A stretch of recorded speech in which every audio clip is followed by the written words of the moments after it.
Do you have thoughts about harming or killing yourself? Has your relationship with your family changed?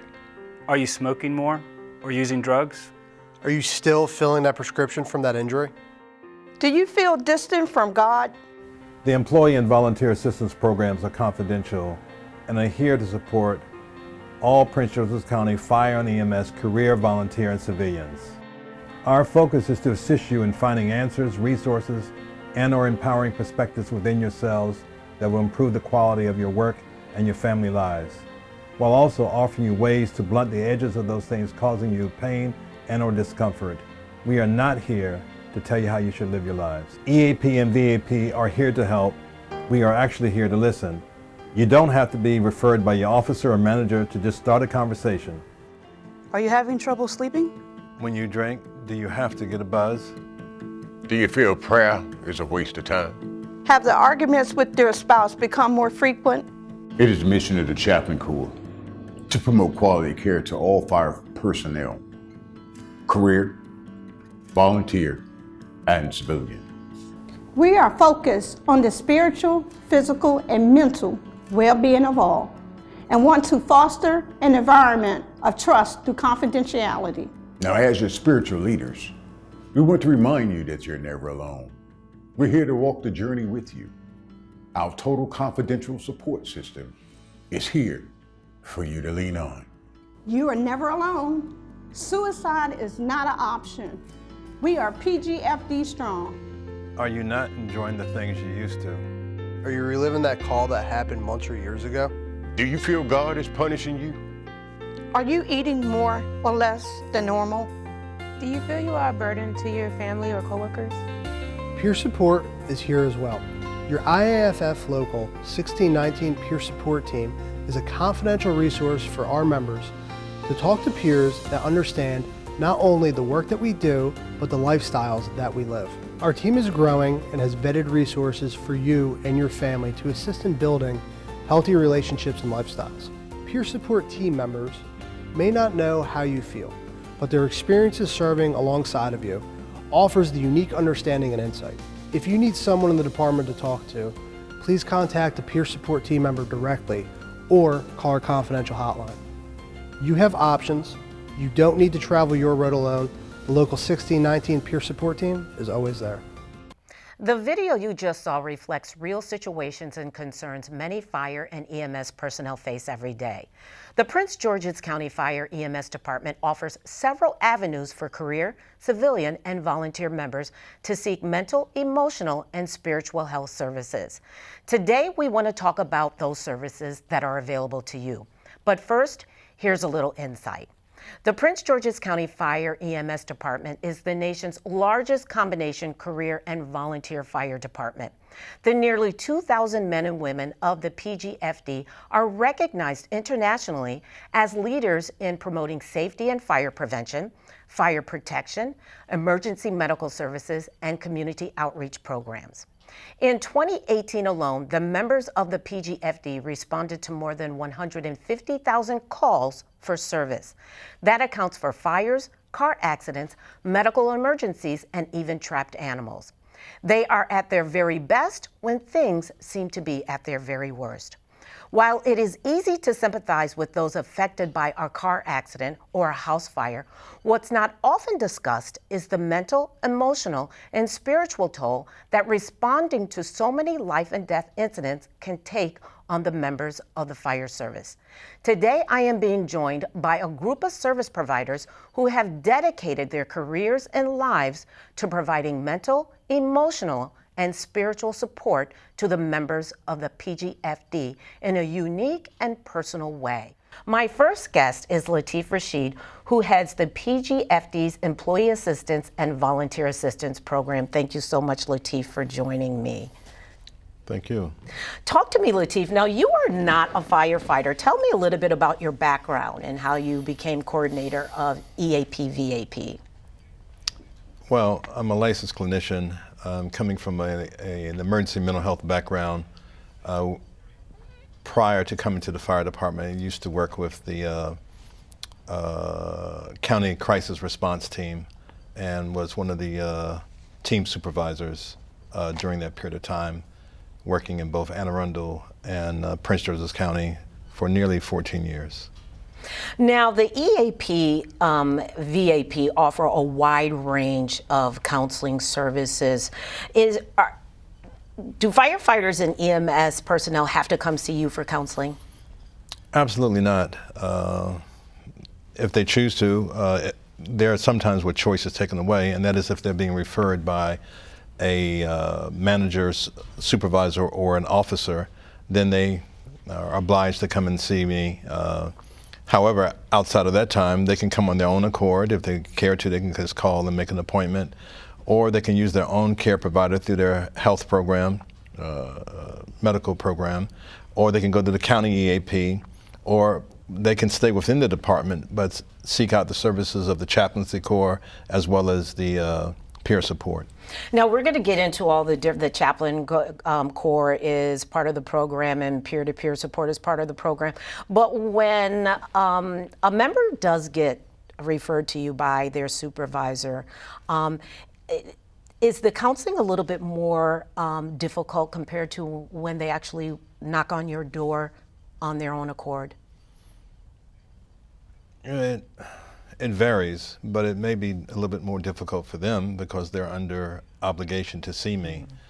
And most people would prefer to have choice than not to have choice. So when you're mandated to see me by the infrastructure, either a manager, supervisor, or an officer, that choice is taken away, unfortunately. But towards that end, I try to collaborate with them to help them design solutions to resolve the issue, whatever the issue is. And I think collaboration is just really critical for, I think, someone who is walking in your door when it's not a choice. How do you make them feel like it is a choice by the end of however long that period might be that they're visiting you? Well, usually I tell people, which is quite what I really believe, that most people have the answers to their own problems. And I'm not so smart that I know how to tell you to lead your life. But I do have training in, particular training regarding mental health paradigms and whatever case is. So just helping you to hold your stressor different might be something that once you look at it from a different perspective, that you can see that the anger, the trauma, the grief may be eclipsing your ability to access those answers that you have within you. So my job is to align myself or to collaborate with you as to help you identify those answers that you have already. You know, walking through your doors has such a stigma to it. Seeking help, getting counseling has such a stigma to it.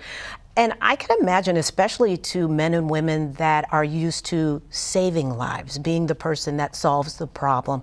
How do you eliminate that stigma?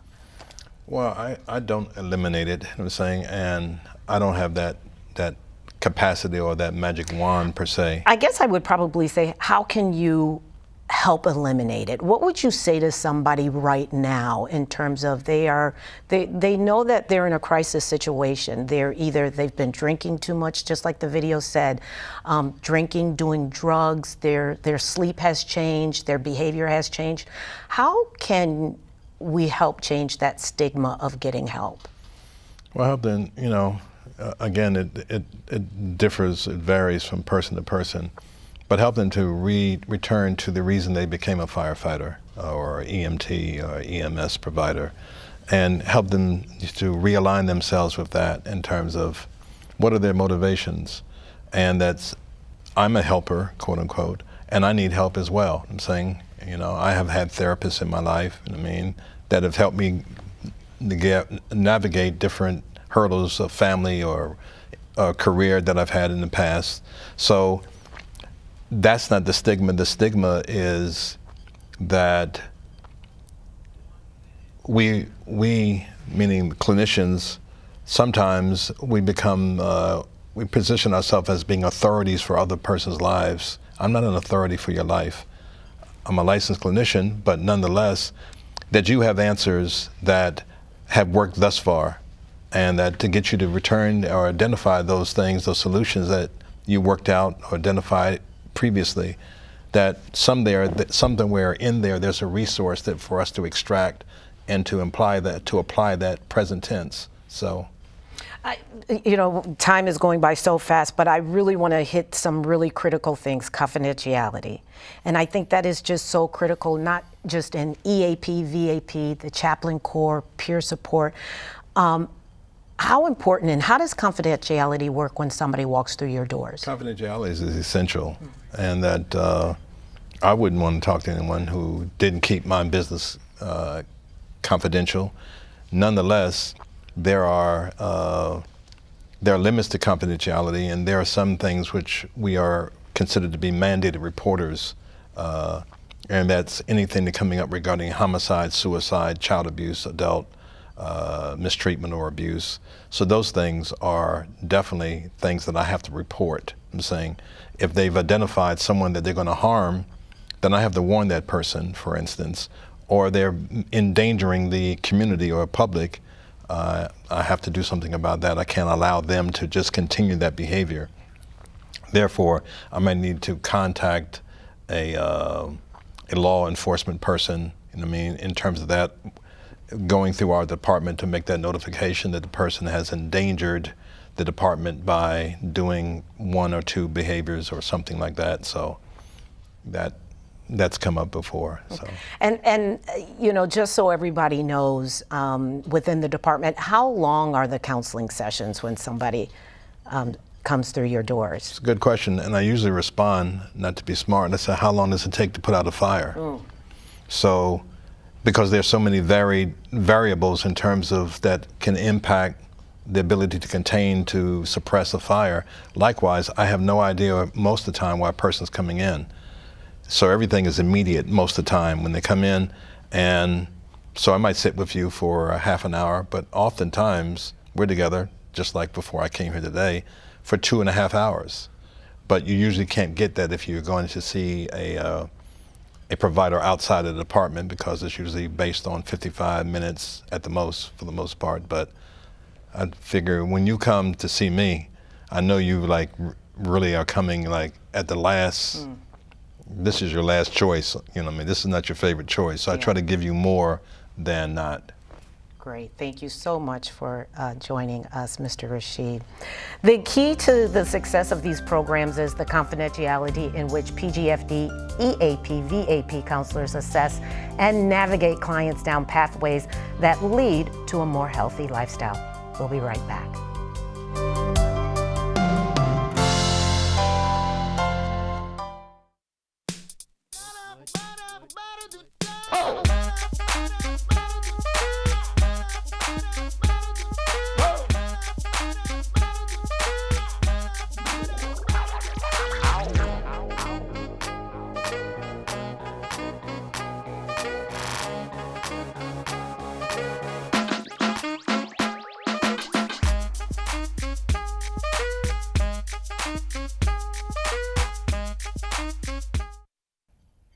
My next guests are the husband and wife team that lead the PGFD Chaplain's Corps.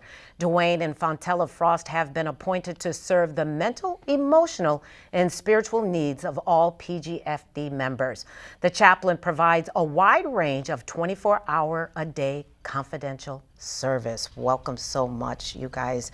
Tell me, you guys bring, two unique blends of experiences. Tell us a little bit about your background. At first, I was in the military, retired, saw the fire trucks going past after I got out of the Marine Corps, and I said I wanted to be a part of it. And I got a chance to participate and became a firefighter in the early 80s. So you actually were a career firefighter, so you're bringing that to the table. No, I was volunteer. You were a volunteer firefighter. And what about you, Assistant Chaplain? My background range, I have a doctorate degree in nursing.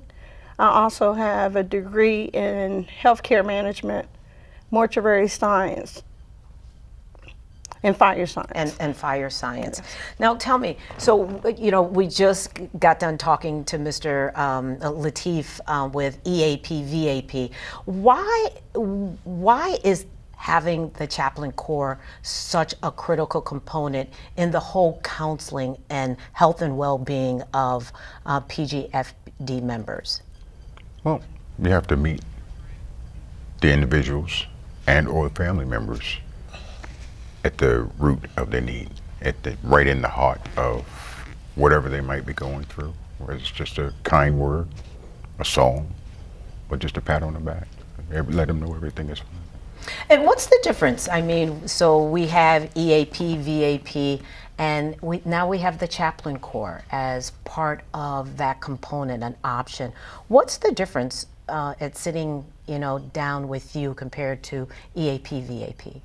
The difference between the Chaplain Corps is that we focus mainly on the spiritual aspect of what the firefighter or EMS personnel and civilians may be going through in the fire department. We're not clinicians, so that differs us from the EAP, VAP side. And we help with peer support for the volunteer side as well. So we kind of play a dual role. Mm-hmm. And I think your backgrounds are so critical in terms of sitting down with a wide variety of people as chaplains for the department. How important is your own life experiences when you're sitting down with somebody with PTSD or dealing with drug and alcohol abuse? To me, it gives us a vast amount of experience. Because I can share a story if you don't mind. As a small child, I grew up in a house that was plagued with different substance abuse, and my dad was an alcoholic, and he actually killed my sister accidentally while he was under the influence. So it has been my life goal to try to assist those who may be affected with abuse or some type of addiction, because there are all types of addiction.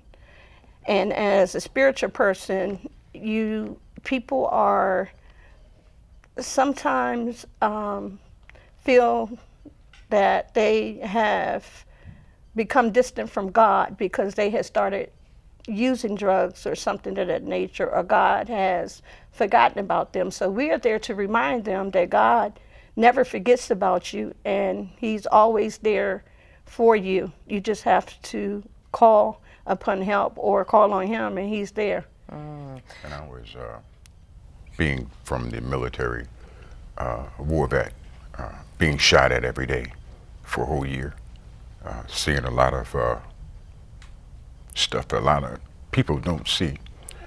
I suffer from PTSD, and I just recently opened up. I didn't want to be labeled to see the psychiatrist.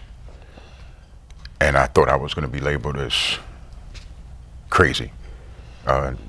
Something's wrong, but going through the traumatic incidents, seeing what nobody else would ever dreamed of seeing, I kind of opened up. And now I'm beginning to talk to it. So when we get on the scene and we see a lot of serious incidents, and we can pretty much relate to what that person is going through because we've been through it ourselves. Yeah, and I was just getting ready to say that I think that's what's so unique about your backgrounds, is that you are coming to the table and you are meeting people right where they are with your own personal experiences as well. Confidentiality is just so critical in all the different services that the fire department provides when it comes to counseling. How important is that, and what does that look like? Because I think a lot of people worry about the confidentiality part of it. Well, if you're not homicidal or suicidal, they don't have to worry about us talking to nobody about nothing that they talk to us about, because it's nobody else's business. And I want to be able to be comfortable sitting down talking to you openly and pouring out your heart. It's just like coming to your pastor if your pastor's not available. I'm the fire department pastor, so. Mm-hmm. And I don't have a problem with speaking to you, but whatever they say to me is between them and I. unless, again, you say if it's homicidal or suicidal. And where do they meet you? You're dealing with somebody that needs help. They have gotten up enough courage to speak to someone, say they realize they need help. Where do you meet them? We meet them exactly where they are. As we speak to them on the phone, and they're requesting us to come as a visit, we're en route on speakerphone, of course, but we try to meet them wherever we can get to them as soon as we can get to them, because we don't want to lose them. And part of confidentiality to me is that we want people to be feel safe to open up without being labeled. And recently we put in a social media component to our general order, so that even on social media, nothing is mentioned about any one incident. Terrific, terrific. Thank you so much for joining me today. Don't go away. We'll be right back.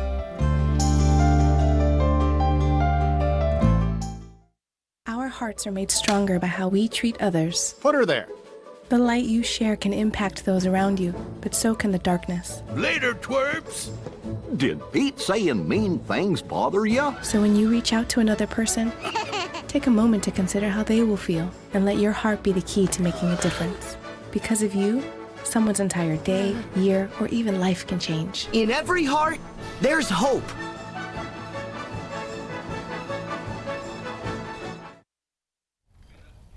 From 2015 to 2016, the Prince George's County Fire EMS Department became all too familiar with tragedy. Deaths from car accidents, suicide, and the death of a medic in the line of duty had the PGFD approaching a breaking point. In response, the International Association of Firefighters, Local 1619, the career member union, established the peer support program. My final guest, firefighter Mike Wells, leads a growing team of firefighters and medics trained to provide mental and behavioral health assistance to Local 1619 members. Welcome, Mike. Thanks, Gina, for having me. Let's get right into it. Talk to me. What is peer support? So peer support is the bridge between firefighters and paramedics and the behavioral health professionals. We bridge the gap to them. So we are peers, we live the life, and that's not just for, like you said, the tragedies, the car accidents, the house fires, and that sort of thing. We also, the lifestyle, the shift work, having to go and come home tired and still provide for your family, working the hours, and still dealing with the things, because just because your shift's over doesn't mean that you stop working. Yeah, and I think we often overlook that. That can have a toll on your mental, spiritual, and physical life. Absolutely. We teach people how to go and how to use the adrenaline to do things that a lot of people in the general public can't do. However, we don't teach how to come off of that adrenaline rush. Now, we just had EAP, VAP, we had the Chaplain Corps. Give me an overview of your program. So our program is for anybody that is a member of Local 1619, as well as their family members. That's active sworn, civilian, and retirees. And simply what it is they can reach out to us, and it might be just as simple as a conversation that we have to let them vent. If we have to go and get them behavioral health professionals involved, we have vetted resources that we work with on a regular basis that we're comfortable with sending our brothers and sisters to get them the help that they need. Now, I really want to read this straight from my card. Tell us what the difference is between peer support and critical incident stress management. So that's a great question. It's a lot of confusion now that peer support's kind of new coming about. With CISM, as it's referred to, it's right after a tragic incident. So just earlier this year, we had the tragedy on 301, that car accident. A CISM request was made, and as soon as the crews came back to the firehouse, they had CISM counselors, some of which may or may not be familiar with the fire service, sitting in the firehouse. Now, from my experience as a firefighter, after coming off a tragic event, I want to go and clean up. I want to eat. I need things to sink in. So with peer support, we give it a couple days. We have our program in place. We've advertised. People know that they can reach out to us in that short amount of time. But their next shift, peer support will be in the firehouse, and it's not mandated. We don't make anybody sit down with us. If you want to talk about the incident, fantastic. If you don't, we want to just tell you about some resources, leave some resources for you. So if anything should pop up in the future and you're still reliving that call, or anything else that might be going on in your life, you can come back and reach out to us. That's terrific. That's terrific. What type of training do the peer support team members get? So initially, it's a 16-hour class by the International Association of Firefighters that covers active listening, which is huge, confidentiality, general and crisis assessment, as well as program planning and crisis action planning as well. From there, our members take a lot of classes along the critical incident plane, as well as we have a great working relationship with PGFD, and we've had one of our members get into their crisis negotiating class, as well as classes basically in the behavioral health realm of the world.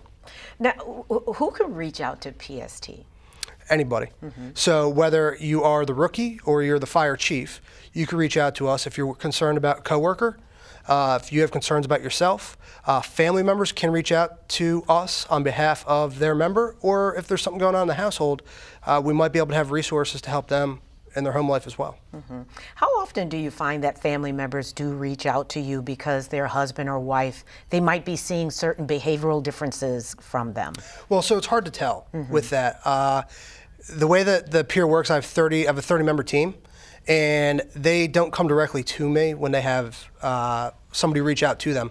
They work with the peer, and then if it needs to escalate further to either get them into a treatment, that's kind of how I get involved as a coordinator. But everything is peer-to-peer, and that's where we maintain our confidentiality. So to your point, though, with families, enough that they reach out, that they know we're here, and it's more for education. Now, you are a firefighter, and coming to the table with your own experiences.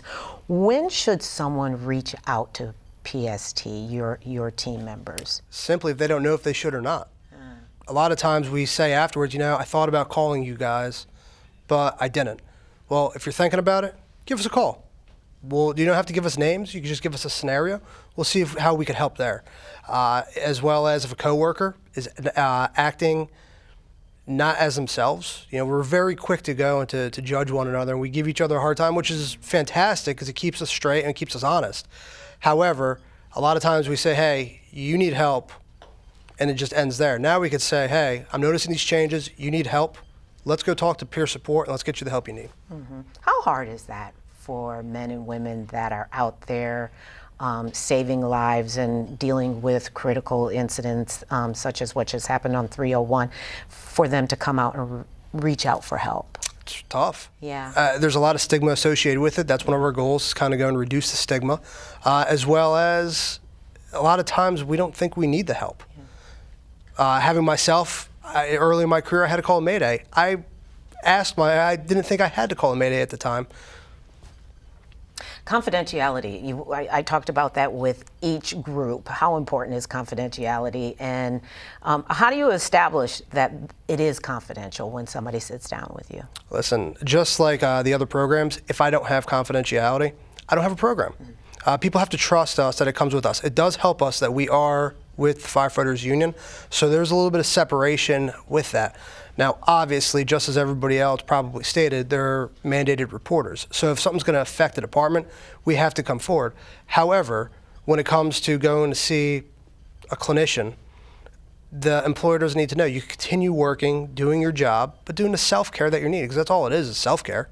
Yeah, most definitely. And how can people reach out? How can members actually reach out to peer support? So they could either reach out directly to a member on the team. They can find out who the members are at iff1619.org/peer support, or they could call our hotline, which the phone number for that is 240-343-1619. Great.